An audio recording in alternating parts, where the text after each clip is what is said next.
E aí encerrou ali a história, mas para continuar a minha carreira, aí aquilo ali me decepcionou muito no jornalismo, incrível, né? Assim, em vez de eu ficar animada, que eu virei uma semi-celebridade ali, overnight, eu achei assim, nossa, que triste, né?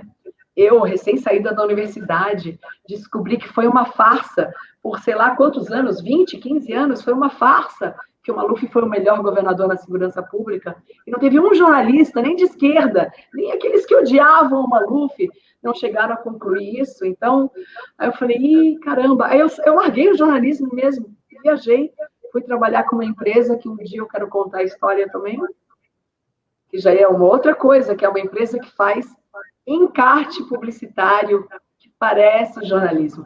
Ela nem existe mais, porque hoje não precisa. Hoje o jornalismo já é um encarte publicitário. Mas eu era só fotógrafa. E aí acabei também desistindo da empresa, eu não durei nem 1 ano e meio. E aí fiquei no Egito, tarará, daí fiz matérias para Folha, Estadão, e eu fui vencedora do Prêmio Nacional de Radiojornalismo da Bandeirantes. E também fui escolhida para o curso Abril, mas aí eu fui correspondente, então, no Líbano, na Itália, um pouquinho para a Radio France, fui correspondente no Egito também, Paula, trabalhei tem duas em revistas locais. Quando você estava no Líbano, eu sei que você entrevistou o Pica Grossa lá, você acha que você até ganhou um prêmio, enfim, não sei se você ganhou o prêmio, mas você conseguiu uma entrevista que ninguém conseguiria. Hassan Nasrallah, né? É que eu não sei falar o nome dele, para mim tem é o Ratanabá, nome de tempero. Olha, eu ponho na esfirra isso aí. Isso. Massala.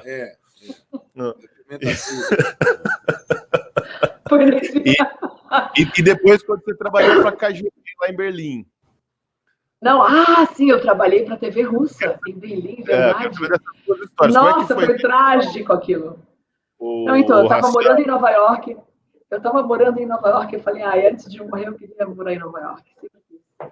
E aí eu tô lá, eu vi que eu não conseguia ficar de férias por muito tempo, fui procurar emprego, e aí essa galera da TV russa viu que eu tinha entrevistado o Hassan Nasrallah, e eles pressupuseram, olha só como é que é a coisa, né? Eles imaginaram, se essa daí conseguiu entrevistar Hassan Nasrallah, ela deve ser totalmente de ideologia X. E aí eles me contrataram, inclusive eles me deram um cargo mais alto da redação, que era o mais bem pago e que era executivo. Mas assim que eu fui nomeada e que eu fui para Berlim, eles pagaram minha viagem de Nova York para Berlim e coisa e tal. Quando eu cheguei lá, eu falei, sorry, eu não tenho nenhum interesse em fazer cargo burocrático ou executivo, eu quero ser jornalista. Então eu aceitei receber metade do meu salário. Oi? Era RT? Não, era Raptly. Então, Raptly era a agência, uma produtora que faria vídeos para RT. É interessante o mecanismo ali, porque é público-privado, como tudo na Rússia, e como está acontecendo no mundo inteiro também, né? A gente está vendo, mas enfim. A Raptly tinha as regras da Raptly eram bem estranhas, assim, porque... Estranhas não, vão fazer bastante sentido quando eu falar agora, porque... Então, por exemplo, a gente não podia ter vídeo mais longo do que 40 minutos. E nenhuma soundbite, nenhuma entrevista podia ter mais que 10 segundos. Olha só o que está acontecendo com o jornalismo e com a mente das pessoas e coisa e tal, né? Mas lá eu vi a manipulação sendo feita de forma descarada. Só que não é novidade para mim. Eu descobri com o tempo nas redações que as ordens mais chocantes ou corruptas, elas nunca são verbalizadas. É o jornalista que tem inteligência suficiente, é que nem na máfia. Tu já viu um mafioso falar, vai lá matar aquele cara? Ele nunca fala. Ele fala assim, aquele cara tá me incomodando, aquele cara tá me incomodando, né? E aí o segurança que ouviu já dá jeito e fala assim, seu problema foi resolvido, tá? Não vai te incomodar mais, não. E é assim com quase tudo, e quando a gente estuda espionagem, tu estuda os mecanismos para te acobertar esse tipo de coisa. E um dos preceitos da corrupção é o que eles chamam de plausible deniability, que é a como é que eu ia traduzir isso? A negação plausível. Então, toda vez que tu cometer um crime ou alguma coisa horrível, tu tem que já estar com um álibi planejado. Então, assim, por exemplo, eu vou dar um exemplo que fica muito patente num livro que eu li, maravilhoso, do Jeremy Scahill. Ele escreveu um livro sobre a Blackwater, que foi a essência da terceirização do exército americano nos Estados Unidos. Só que não é uma terceirização do exército, essa que é a tragédia da coisa, nem isso ele é. Ele é uma mercantilização da guerra ao extremo. Então, esses soldados, esses mercenários, uma das vantagens do exército americano poder usar a Blackwater em vez dos seus próprios soldados é que qualquer crime cometido pela Blackwater não chega ao topo do comando. Do exército, do comando, que é a tal da cadeia do comando. Então, quando vocês falaram hoje agora do Leonardo DiCaprio e da lavagem de dinheiro, a questão do mundo todo hoje, para mim, assim, o grande mal do mundo hoje é exatamente a dissociação do ato e da sua consequência. E essa dissociação é muito fácil com a engenharia financeira, a engenharia de tudo. Veja o que foi a crise do mortgage nos Estados Unidos. Era débito vendido para outra, a cara que comprava, e quando tu via, então é tipo um esquema de pirâmide, em que é tão distante o beneficiário do prejudicado, que daí, no fim, foi o que o Barack Obama fez, e aquilo ali quando o Barack Obama pagou todos os débitos para os bancos, né, que foram, acho que 2 trilhões, não sei, foi uma coisa absurda. Aquilo ali já deveria ter alertado todo mundo que é da esquerda, como eu me considero, que tinha alguma coisa errada ali. Que esses caras, e as ONGs servem para a mesma coisa. ONG no Brasil serve para distanciar o ato público e político da própria política. E aí, tu não tem mais como processar, tu não tem... Veja o negócio da pobreza menstrual, né? Quem que estava encampando a ideia de todos nós pagarmos por absorvente higiênico? Era a própria Always, que é a Aliás, fabricante de absorvente. Você tem um artigo sensacional sobre isso, né? Isso, eu gosto daquele também. Você gosta daquele artigo? Pobreza intelectual, eu chamei, né? A menstruação e a pobreza intelectual. Compartilhei os 4 ventos, ficou muito bom, meu.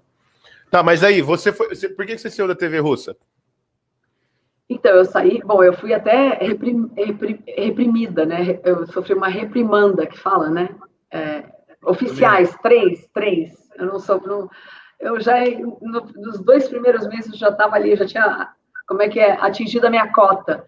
Mas uma delas foi interessante, porque eu estou numa reunião, todo mundo achava o máximo eu ter entrevistado o Hassan Nasrallah, eu sou a única mulher do mundo que entrevistou o cara. Então, uau! Na verdade, eu acho que eu sou a única jornalista do Ocidente que entrevistou ele, exclusivamente. Mas tem que checar isso. Mas, enfim, então eles achavam que eu era, uau, top das galáxias, não sei o que lá. Aí me convidaram um dia, dentro da redação, para dar uma palestra para os outros jornalistas. Tinha gente da Reuters, AFP, AP, e me convidaram para explicar como que era o mecanismo de chegar num país e se entrosar e coisa e tal, não sei o que lá. Aí eu comecei falando. Eu nunca participei de nenhum clube de jornalista. Eu não vou àquelas reuniõezinhas de jornalista. Eu faço questão de não andar com jornalista, porque, para mim, isso é quase um tipo de prostituição, porque eu sei, porque eu estou em alguns grupos de jornalistas, e é assim, oi, estou indo para o Acre, alguém tem um fixer no Acre? Todos os jornalistas usam o mesmo cara. Então, todos os jornalistas internacionais vêm para o Brasil e usam o mesmo tradutor. Não tem nem maldade nisso, é só preguiça mesmo. Então, eles são todos guiados para as mesmas coisas, têm as mesmas interpretações. É uma coisa assim, eu acho nojento. Mas, enfim. Então, eu comecei falando, não participe desses grupos, vai fazer sua coisa. E outra coisa que eu recomendo, quando você for para um país que não é uma democracia, jamais vá para o escritório do Ministério das Comunicações pedir permissão para qualquer coisa. Aí eu falei, eu me recusei a fazer isso em Israel e na Síria. E aí, quando eu falo Síria, o chefão lá fica branco. Foi surreal, porque a transformação da cara dele foi tão visível. Eu falei assim, ó, numa ditadura como a Síria, eu nem me incomodei em pedir permissão. Eu fui lá como turista, então eu ia dando as dicas, aí ele pegou, falou assim, ele interrompeu, tá, obrigado, Paula. Paula, vai ali na minha sala que eu quero falar com você. Gente, foram assim uns 10 minutos, 12 minutos de o cara me descendo a lenha em voz bem alta. Eu notei isso também, que ele fez em voz bem alta para todo mundo ouvir. Tinha até uns argumentos bons dele, que era assim, ó, quem é você para chamar um país de ditadura? E aí eu até concordei com ele, só que aí ele mesmo não questionava os próprios slogans que ele usava com outros países. Então, assim, com Israel ele não teve nenhum problema de eu não querer um registro oficial. O problema era a Síria, né? O problema porque a Síria era aliada da Rússia, né? Aliada da Rússia. Então, aí eu vi como a coisa estava... Como existia um propósito ali bem claro e que quem saísse, quem desviasse daquilo, estava ferrado, sabe? E outra coisa, eu tive outros problemas. Um deles foi também que eles falaram que os jornalistas tinham que manter o telefone ligado durante a noite. Eu falei, não, tá me pagando para a hora extra? Porque se não tá me pagando, eu não vou. Aí eles ainda falaram, então você não é jornalista de verdade. Eu falei, não, eu só não tenho aquele penchant para escravidão ali, mas